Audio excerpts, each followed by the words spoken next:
me more satisfaction at the time, and still, I found a reliable theme. So I packed up those journals and took a one-way ticket to solitary confinement in the desert, where I began writing what you hear now. An album, a record, a story of my life so far.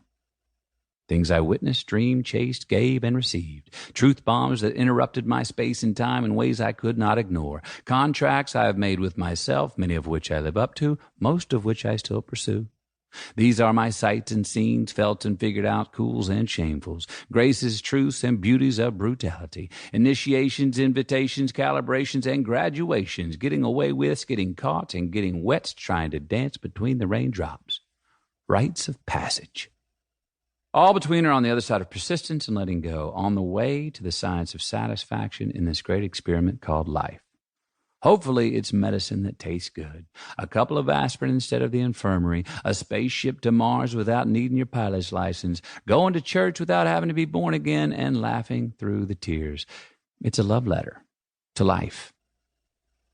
Now, speaking of bumper stickers, I have always loved bumper stickers. So much so that I've stuck bumper to sticker and made them one word. Bumper sticker.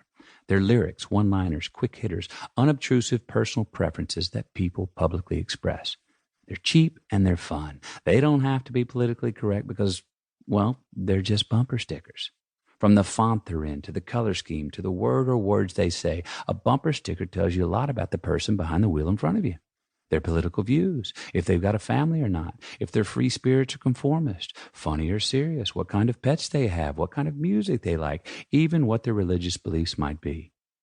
Over the last 50 years, I've been collecting my bumper stickers. Some I've seen, some I've heard, some I stole, some I dreamed, some I said. Some are funny, some are serious, but they all stuck with me, because that's what bumper stickers do. I've included quite a few of my favorites in this book. The sole objective is the pursuit of the singular finish with only the arrival in sight. This is what brings us together.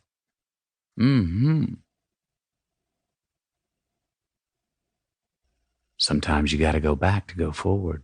And I don't mean going back to reminisce or chase ghosts.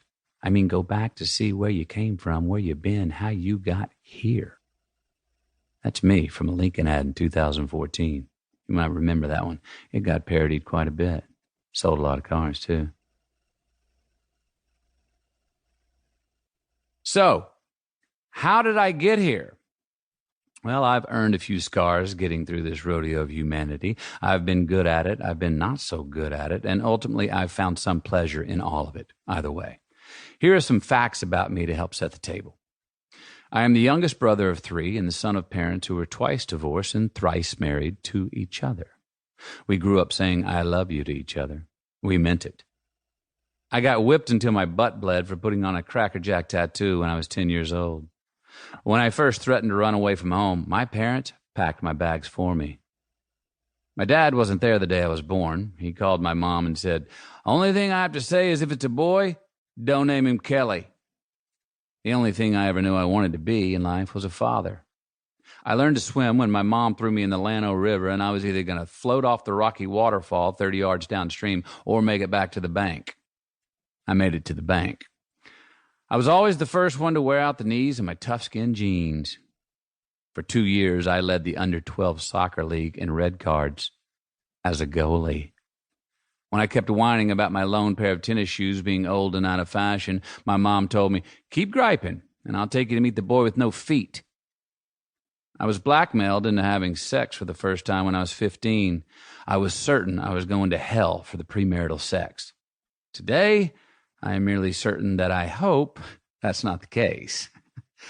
I was molested by a man when I was 18 while knocked unconscious in the back of a van. I've done peyote in Real de Catorce, Mexico, in a cage with a mountain lion. I've had 78 stitches sewn into my forehead by a veterinarian. I've had 4 concussions from falling out of 4 trees, 3 of them on a full moon. I have bongoed naked until the cops arrested me. I have resisted arrest. I applied to Duke, University of Texas at Austin, Southern Methodist, and Grambling for my college education. I got accepted to 3 out of 4. I've never felt like a victim. I have a lot of proof that the world is conspiring to make me happy. I've always gotten away with